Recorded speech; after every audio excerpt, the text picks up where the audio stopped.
The New York Knicks 8-game winning streak is over. They fall 113 to 106 to the Toronto Raptors. I'm Gavin Schall. He's Alex Wolfe. We're here to break it all down. And it took a pretty freaking crazy game from Pascal Siakam to make this all happen. 50-plus points to lead the Raptors to victory. So we'll talk about how that plus Fred VanVleet managed to seal the Knicks' fate, but why things maybe aren't quite as bad as they might seem, having the Knicks have their winning streak snapped. RJ Barrett played a fantastic game. Emmanuel Quickly played a fantastic game. Julius Randle played a fantastic game. Really, only Jalen Brunson had kind of an off night, and they sorely missed Quentin Grimes. We'll talk about it all next on Locked On Knicks. You are Locked On Knicks, your daily New York Knicks podcast, part of the Locked On Podcast Network, your team every day.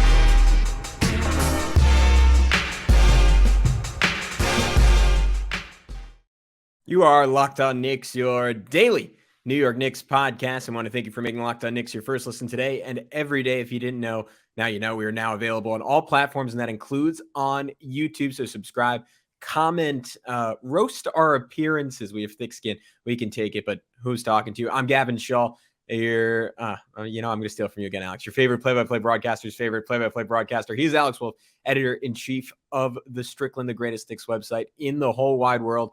The winning streak is unfortunately dead. It ends at the hands of the Toronto Raptors in a hard-fought 113 to 106 loss. Pascal Siakam dropped a career-high 52 points on the Knicks. The guy was just absurd. 17 of 25 from the field. That's 68% shooting. 16 of 18 from the foul line. Also had 9 rebounds, 7 assists. Fred VanVleet dropped 28 points in 40 minutes. The Raptors at 14 and 18, they played like a desperate team, Alex. And the New York Knicks, despite missing Quentin Grimes, matched that intensity notch for notch. This felt like a playoff game. MSG was rocking. Maybe a weird framing, but to me, one of the more satisfying Knicks losses of the Tom Thibodeau era. Yeah, I mean, look, when you're coming off an 8-game win streak, no such thing as a moral victory or anything like that. But we'll call it an honorable loss. Like, I mean, this wasn't like the Knicks came out and were just like la-di-da, like we're just gonna like coast on this win streak, whatever. They came out playing exactly as hard as they have been. They just ran into, in my opinion, one of the most uniquely suited teams in the NBA to stop them if they're playing well, and yet still played pretty freaking well regardless. Like, I just think like the Raptors are just, it's Fred VanVleet and Malachi Flynn are like normal sized people, and then it's just all rangy 6'7" to 7 foot tall guys with long wingspans that can like also dribble the ball and are great at defense and everything else. Like, that's all that the Raptors employ on their roster. And so, you had Siakam, obviously. OG Anunoby had an okay game, but then Alex, according to Clyde, that's Anunoby. Anunoby, yes, yeah, that's right.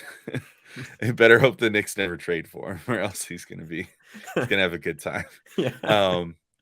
But yeah, I mean, it's just all these super long guys that are so disruptive with like their hands, and for a guy like Jalen Brunson, it seemed like it sort of was finally his match in some way. Like, how do you beat the guy who has the moves to beat everybody? You put a ton of long defenders on the floor against him and just kind of hope that the length can disturb him enough, considering he's diminutive.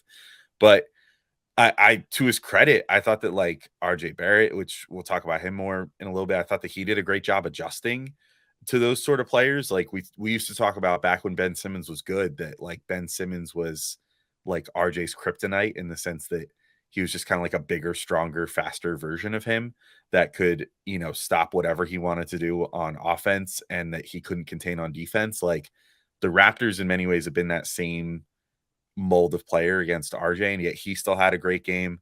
I mean, I feel very encouraged by this loss, in the sense that, again, like, I feel like most of the time when you see a streak busting win, it's like a huge letdown. It's like your team wins 5 games straight, and then it's like they get just absolutely hosed, like, and lose by like 30 points, and this game didn't feel like that at all. They wanted this game, and they wanted to beat the Raptors, and they wanted to keep this win streak going. I don't see a single thing complacent with the Knicks right now. And, honestly, considering, so Siakam was as good as he was, set a new career high, obviously 50-point game, ends with 52 total. But the guy that kind of stood out like a sore thumb to me on the score sheet was Van Vliet, who ended with 28 points on 10 of 24 shooting. And, that's not that great of shooting to begin with. But then if you could have just had Quentin Grimes there to defend him, I think that could have made all the difference in the world. And honestly, they might have just been a Grimes away from winning this game and having a 9-game win streak. Hopefully he's okay. Hopefully Mitch is okay after getting kicked in the nads or punched in the nads, whatever it was. That did not look fun. It's bad when someone gets hit down there and then is literally limping from it for like 3 minutes after and has to get removed from the rest of the game. So I hope Mitch is okay. One game too late. You would have thought it would have happened against Draymond Green, but whatever. Anyway, I feel good about this one. I pretty much mirror your sentiment there. As good as you can after a loss that breaks a fun win streak, but the Knicks are still playing fantastic right now, and this game didn't do anything to change my mind by any stretch. Yeah, you speaking of which, you read my mind. I thought weirdly in a game where, and we're going to talk about it, where Julius was fantastic, where RJ was fantastic, where Emmanuel Quickly again shot the lights out. No Quentin Grimes might have been the biggest story for me. I mean, the Knicks, what is it now, 10-4 since he's been into the starting lineup. I think over that stretch, the best net rating in all of basketball. Could be wrong on that. Pretty sure that is correct. And you saw why tonight he is such an essential ingredient for the New York Knicks on both ends of the floor. His absence made a pivotal difference defensively. I think the biggest variable is that Tibbs, a big part of Julius Randle turning into a far better defender is that the Knicks have been letting him switch ball screens a lot more than just dropping back on them and kind of sitting in the paint and letting guys either build up a head of steam and attack him or rain jumpers in his face. And Julius is much more engaged when he's allowed to switch, and he's extremely talented as a switch defender. But the issue with that is you have to be able to trust both ends of the switch. And with Quentin Grimes out there, a guy who's 6'5", but extremely strong, great hands, hyper aggressive, will put his chest into you, won't get bumped off the ball easily. You're okay throwing Quentin Grimes on a switch on Pascal Siakam or OG Anunoby. If those guys want to bully him to the basket and hit a shot, fine, so be it. Tibbs will take that every single time. But without Grimes out there, they went back to the more conservative style with Randle because Tibbs didn't trust Immanuel Quickley or Deuce McBride or Derrick Rose in those matchups. And maybe he should have. I was talking to Tom Piccolo about this on Twitter, and Tom was saying, yeah, you know what? If Scotty Barnes wanted to go at Immanuel Quickley all night, like let them do that versus Siakam just cooking them. And Van Vliet, Alex, to your point, time after time, just walking into wide open threes because Randle, including one late in the game, like I think 4 minutes left in the fourth quarter, where Randle just was sitting back at the foul line and Van Vliet was draining it. And there wasn't really anything he could do. And then offensively, I think Grimes' absence really hurt them because it allowed the Raptors to go zone. And with how talented of a shooter Grimes is, and not just that, but how quick his release is and how unblockable it is, I think that would have affected their interest in playing zone. Plus, we see how quick he is how decisive he is on closeouts. I think a zone would have presented a similar opportunity for him to just eat up open space, get into the heart of the defense. And then he's such a slick interior passer, finding guys for dunks or kicking it back out. I think that extra ball handler would have really helped them puncture it. And as good as Quickley was shooting from three, as good as Deuce was shooting from three, I don't think either of those guys are quite the driving threat that Grimes is. And that was a big miss for me, Alex.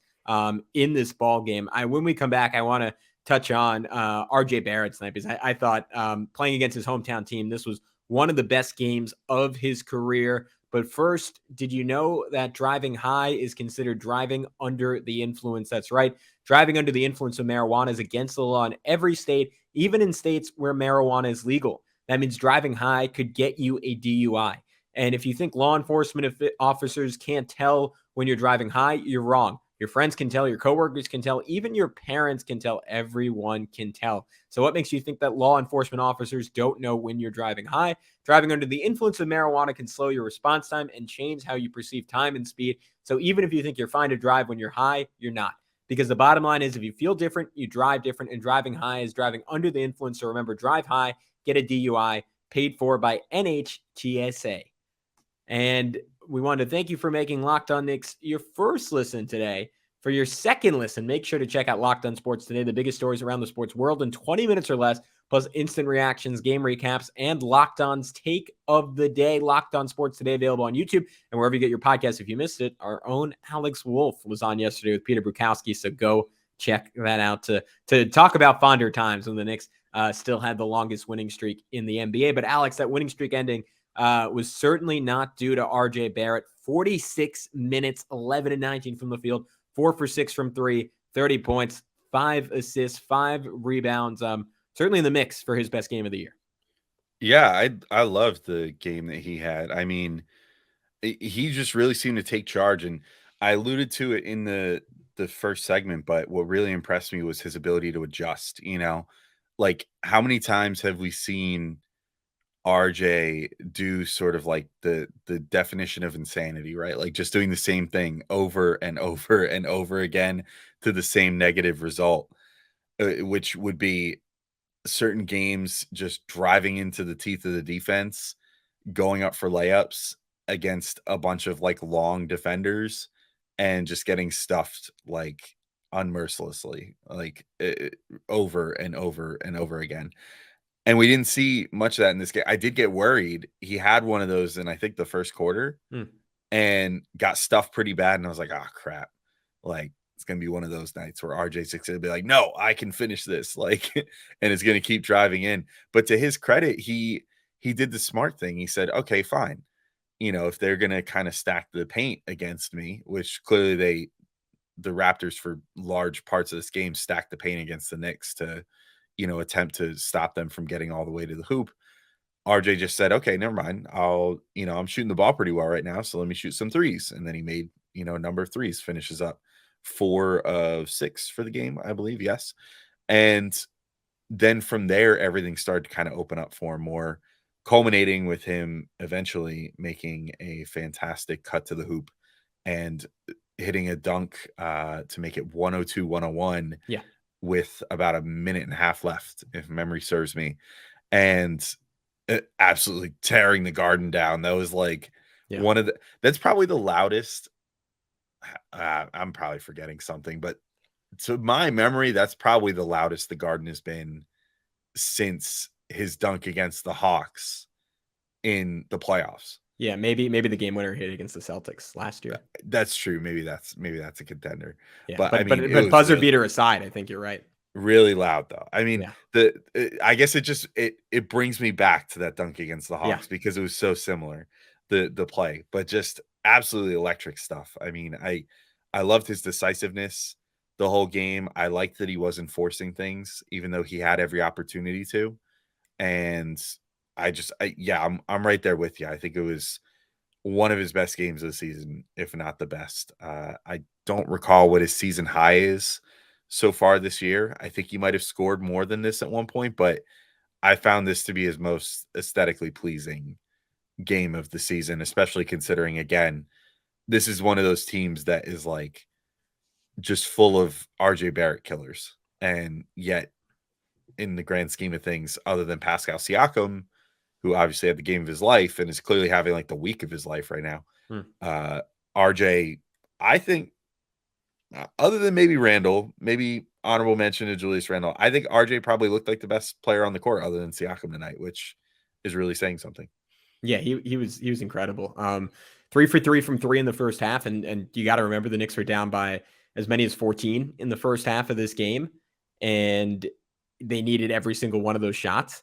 I thought early he had one of his play of the year candidates where he had this little like push dribble through Siakam and Van Vliet and then a double pump finish over Scotty Barnes. And you're just checking off the list and you're like, all right, all NBA caliber defender, all NBA caliber defender, all NBA caliber defender, torched all of them on one play. And then I think this was early second half. Yeah, well, it was at the tail end of that big 13-3 run to open up the third quarter.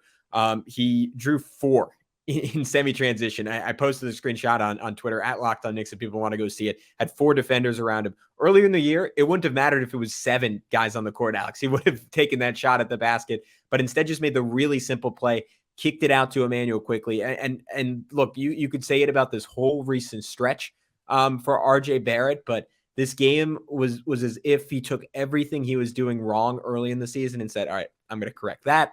I'm going to be more athletic on my drives. I'm going to have more burst. I'm going to be better off the dribble. I'm going to finish with better touch. I'm going to get my feet under me before going up for a floater. I'm going to pass when I'm double or triple teamed, with that one exception to your point. And then, I mean, that jam was just a moment. And this is a guy who I feel like we're saying it every night with him, but was an abject disaster to start this year. There's no other way to frame it, right? It was going about as bad as it possibly could. There's a very good case to be made that he was the worst rotation player in the NBA. And he's gone from that to the last 8 games now playing like a borderline all-star, like a notch below that, I would say, but just really, really good. And to your point, Julius Randle wasn't really far behind him. Yeah. Julius Randle wasn't. Neither was Emmanuel Quickly. But let's do Julius Randle next, because I just thought that he had a fantastic game too. I mean, there was every opportunity where, again, you want to talk about even just earlier this season. This is fully a game where I would have expected, like, game 10 of this season, Julius Randle to just completely shut down the stretch. Like, the Knicks, I don't think we're getting great calls on either end. I think that they were getting kind of hacked a little bit on their end. They were, other than when they would like go ahead and challenge it, they were getting called for, I thought, a lot of pretty questionable stuff on the other end. And those sort of things frustrate Julius Randle to no end, as we know, and tend to, there have been some games where he lets the refereeing fully take him out of the entire thing.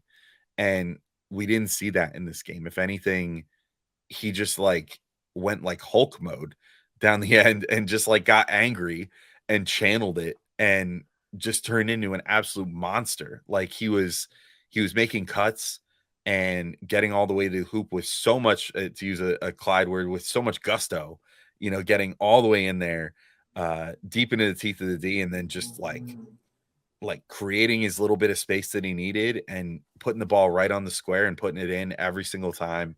Just fantastic effort from him there. The offensive and defensive rebounding was off the charts.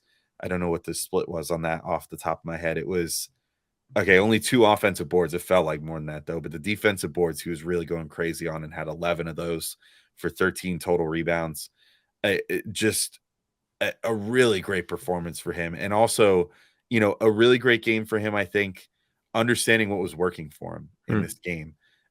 We'll get to Brunson probably in the next segment, but like, Brunson had probably his worst offensive game of the whole season and sort of switched into like distribution mode, which I thought was really good, even though it would have been better if he was scoring. Randle identified early that the 3-point shot didn't seem like it was going in, and then realized, oh, I'm bigger and stronger than all these guys. Even if they're really long, I'm big and strong enough to create the space that I need, and I'm able to get pretty much whatever I want on the inside. So why don't I just leave the 3-point shot behind and just do that? And to great effect, he shot 13 of 14 on everything other than threes in this game. So I loved it from him. I loved the smarts, the effort, everything. It was one of my favorite Julius Randle games this season, which is saying something because he's been playing really well lately. Yeah, I was so impressed with his mid-range shot making in this one, over and over and over again. Like, he had one where it felt like a terrible like piece of shot selection because he took it fading to his right off 1 foot, and it rattled home. And he had another one with 3 guys on him, and it just made it over and over again. And then just him as a finisher. I mean, we mentioned last game, and our guy Benji Ritholtz did a great thread on it. Just how often he's cutting off of Jalen Brunson, and I think you can see his activity in how often he is being used as a finishing big, which is just not who he was in 2021 very often. Certainly wasn't who he was during last season, which was obviously disastrous. Not who he was at the start of this season, Alex. It's what you and I we're just begging for out of the guy, right? But we finally got, like, I think when the Knicks acquired Jalen Brunson, our dream for him was, right? He's going to be able to make RJ Barrett and Julius Randle's life so much easier. And those three being involved in actions together will just rip defenses apart. And that happened at one point in this game to give the Knicks, at the time, their biggest lead of the game. It was 77-73. RJ blew by Juancho Hernan-Gomez, kicked it out to Brunson. Brunson drove into the heart of the defense and then just threw like a little lob up to Jules for a layup. And to me, that was like the Kobe to Shaq alley-oop against the Trailblazers. It was that sort of moment. It was just so cool to see all of them involved on the same play. Had a massive offensive board in traffic and put back to make it 101-100. Of course, he missed that layup, airballed that layup with 42 seconds left. I don't know what happened there. It seemed like the ball just slipped out of his hand. But I just want to highlight one pass he made, because to me, this was, along with that RJ drive, my favorite play of this whole game. Rose up with Juancho Hernan-Gomez right on him, and then just zipped a pass that like buzzed by Scotty Barnes' ear to Mitch for a dunk. And it was partially because it was such a great pass, partially because he finally threw the ball to Mitchell Robinson, which is a once in a million occurrence. So shout out to Julius Randle. Certainly not the reason the Knicks fell in this game. Alex, we gotta talk Emmanuel Quickly. But before we do that, if people need someone to talk to at the end of the Knicks 8-game winning streak, or on a much more serious note, are dealing with mental health issues of any kind, where's the place to go? Yeah, if anyone's dealing with any mental health issues over the end of the win streak, I would encourage you just to look at the bright side, like we're doing in this one. But again, if you're feeling like you need something a little more substantial in your life from a mental health perspective, you should definitely check out BetterHelp. And it's like sometimes you just wish that life could come with a user manual. You're feeling all these things. You don't know how to explain them. You don't know how to deal with them by yourself. You feel like you can't talk to people in your life because you don't want to be judged, or you don't want to, have to put that on someone else that you know. And, it can be hard sometimes. But unfortunately, life doesn't come with a user manual. So when it's not working for you, sometimes you just feel stuck. But therapists are trained to help you figure out the cause of challenging emotions and learn productive coping skills, which makes therapy the closest thing to a guided tour of the complex engine called you. BetterHelp has connected over 3 million people with licensed therapists. It's convenient and accessible anywhere, and it's 100% online. And therapy can be great for you. Look, like generally speaking, it is just commonly accepted that it is not good to bottle things up. It's not good to let your emotions sit and fester. Sometimes just talking about them with somebody is a good thing, no matter what it is that you're feeling, whether you're feeling like you're not achieving enough in life, if you're feeling like, you have a relationship or something that has you down in your life, or just anything, whatever the case may be, BetterHelp can potentially help you with that. So as the world's largest therapy service, BetterHelp has matched 3 million people with professionally licensed and vetted therapists, available 100% online. Plus, it's affordable. You just fill out a brief questionnaire to match with a therapist. And if things aren't clicking, you can easily switch to a new therapist anytime. It couldn't be simpler. That's a huge selling point. No waiting rooms, no traffic, no endless searching for the right therapist. Learn more and save 10% off your first month at betterhelp.com/lockedonnba. That's BetterHelp, HELP.com/lockedonnba. All right, Gavin, we're back to finish talking about this game. Still a lot to talk about, though, for a loss. I mean, I think this was, again, if we haven't been effusive enough in our praise of the Knicks and a loss in this one, I thought this was one of like the best losses that they've had all season. And one of the big reasons was Emmanuel Quickly, in his first start of the season, having an absolutely lights out game, which really helped make up for the fact that, as has been mentioned already, Jalen Brunson didn't have his best offensive stuff in this particular game. Emmanuel Quickly did. He had 20 points, shot 7 of 10, 6 of 9 from 3. Nice. And had an assist and 2 rebounds to go with that as well. But obviously the shooting is the story, Gavin. I mean, he's going crazy shooting the ball right now. And that's really like what he's going to need to do to kind of get his season back up and running, I think, because he was shooting under 30% as of just a few days ago, I think. And I think they said today he was shooting like 32% as of today. So he's probably shooting more like 33% now. after this other huge performance. He might be on his way to like shooting 35-36% again. And if he could do that, like things are looking pretty rosy for Quickley right now, because pretty much the last thing we were waiting on to come around this year was the shooting. Yeah, I mean the pump fake is so deadly. I mean, to start that third quarter run, just absolutely caught Siakam on one. And look, you see the power of 3-point shooting. Like, I mean, there's this idea in NBA circles that 3-point attempts might even be more important than 3-point accuracy. I mean, just because of the way they stretch a defense and the fact that over enough time, if you're a good shooter and you keep putting them up, you're going to get runs like this. And I think it was Xavier Justin of Knicks Film School. Shout out to him, who put together this chart that's crazy. It tracked Emmanuel Quickly shooting throughout the season. And if you go to his Twitter and check that out, you'll see every 3 games, he's like metronomic. He's over 40% games 1 through 3. Then he's at like 5%. Then he's back over 40%. Then he's at like 12%. So he's either been hot or cold all year. We're in one of the hot stretches right now. And look, he almost saved the New York Knicks down the stretch of this one.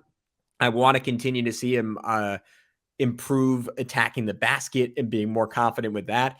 But right now it's baby steps for him. And I'm going to take it one step further from what you said. I think part of the reason Quickley had such a great night was because of how the Raptors were playing Jalen Brunson. Every time Brunson beat his man or even got by the person in his area of the zone, he would draw a second defender. And a couple of times he leveraged that into setting up IQ for 3 on a night where Brunson finished with, 12 assists. He finished with 12 assists. So that was a deadly duo. And I just look, if IQ keeps firing away, he will prove himself to be untradeable, much to the chagrin of whoever in the Knicks front office was trying to get rid of our dude. But he was spectacular in this one, Alex. Anyone else stand out to you in this game?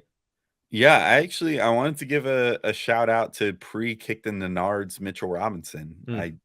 I thought that he was having another really good game in this one. You know, this is sort of a unique team for him to have to go up against, and there was kind of every opportunity where he could have been exposed. And I struggle to say that he got exposed by Siakam. Like, he drew that assignment sometimes down the floor, and I just think that's an awkward person to put Mitch on regardless. But then the fact that Siakam was having, like, again, literally the best game of his life, like, he might never have a night better than this one for the rest of his NBA career as far as scoring the basketball. Like, it's hard to fault anybody. Like, no matter who was on Siakam tonight, it was not going to be a good time.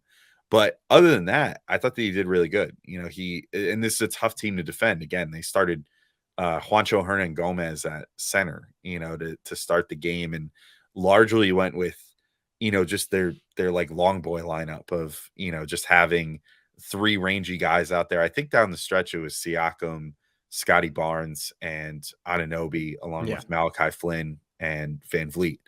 Like, that's a really tough group to deal with, because those 3 guys they can all put the ball on the floor, they can all shoot, they can all, at least in theory, and Barnes had a pretty rough game, but like, they can all do some pretty crazy stuff. And Mitch, I think, did a really good job, still defending the paint well, and also taking advantage of what was given to him on offense at times too. Kudos to Randle for, I remember last year, especially, we used to like lament the fact that like Randle never seemed to want to pass to Mitch for whatever reason. He looked for him on, I believe it was a Randle to Mitchell. Maybe I'm fully mistaken here, but it stuck out to me on the broadcast when I saw it. So I think I'm correct here. But the one where Mitch caught the ball underneath and just like cleared out whatever poor soul it was out of those 3 that I mentioned. I think it was Barnes, just like lightly kind of like turned into him, and Barnes just went flying. And he's like, okay, 2-handed like Shaq dunk, done, easy. I like when Mitch understands how big he is and executes something like that clean. Like, he did that without fouling. He didn't fully lower his shoulder.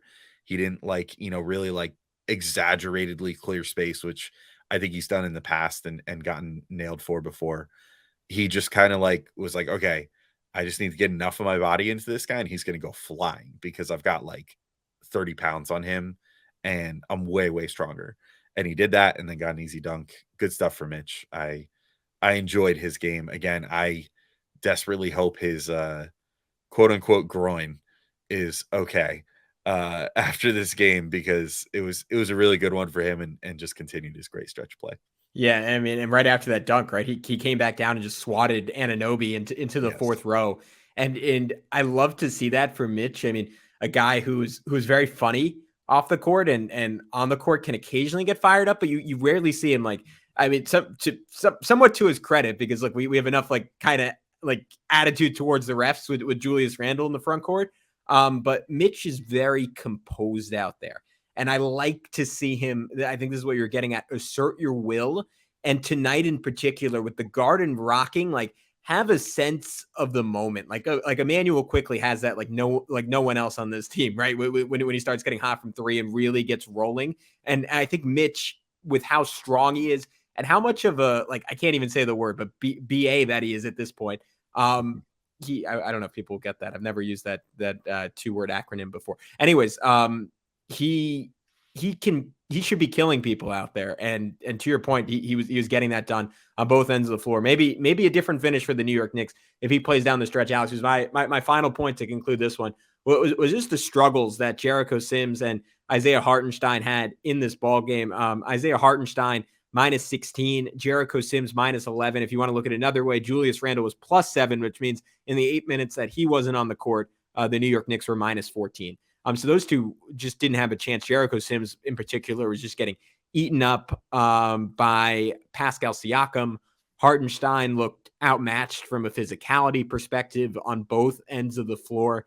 And tonight highlighted the type of opponent that can really give the Knicks issues if those two are going to be playing together. And personally, I would have liked to have seen Tibbs dip a little bit further down the bench, whether that's reviving Cam Reddish, playing, dare I say it, former Toronto Raptors, Svi Mikhailuk, even Evan Fournier. I honestly wouldn't have hated getting a chance for some spot minutes tonight, because that duo just clearly did not have it. And I kind of got the idea you wanted to match what Toronto was doing, but you're basically just putting out a worse version of Toronto's super long, super big lineup. And those guys got eaten up because of it. Yeah, it was definitely, I mean, for as for as much as I was praising it after the last game, this game was like, oh yeah, this is why this lineup can sometimes not work. I mean, to your point, and look, I gave the same caveat for Mitch a second ago. It's hard to totally hold it against Sims getting as toasted as he did by Siakam, given the fact that Siakam toasted everybody, obviously, but he did seem to get particularly toasted by Siakam. Like, I mean, Siakam was just like 2 dribbles gone, completely past Sims, like every single time that they found themselves one-on-one on the perimeter. And it was, I want to say, like 3 or 4 times that happened. And then Hartenstein down the stretch, just, that was ugly. I mean, that was the worst part of Mitch getting, kicked in the nethers, was that Credit to you for finding a different word every time you say that. Yeah, I'm trying, and I'm keeping it as PG as I can. Exactly. Yeah, different words with a couple off limits. But the worst part of Mitch getting low blowed like it was WWE, was that Hartenstein came back out, and I don't want to like crap on Hartenstein too much, but there really was something about like his play versus how Mitch was playing where I was like, yeah, that might have been another thing that just cost the Knicks this game. Like the sequence where the Knicks could not get a rebound to save their lives. Yeah. Right at the end of the game. Yeah, right at the end of the game, that kind of underscores that whole thing. Like if Mitch was out there, I seriously doubt that they don't get a rebound like 3 times in a row, and that Toronto, then ends up scoring off of that. So, again, sometimes it's is the football saying, but it's a game of inches. Sometimes it's a game of little things every once in a while, and this was certainly one of them. So, on to the next one, on to Chicago, and then of course the Christmas Day showdown with the Sixers. We'll have you covered for those, plus maybe a little crossover surprise between now and then as well. So, all that's coming up soon. But until next time, thank you all for listening, and we will talk to you all soon. Peace out.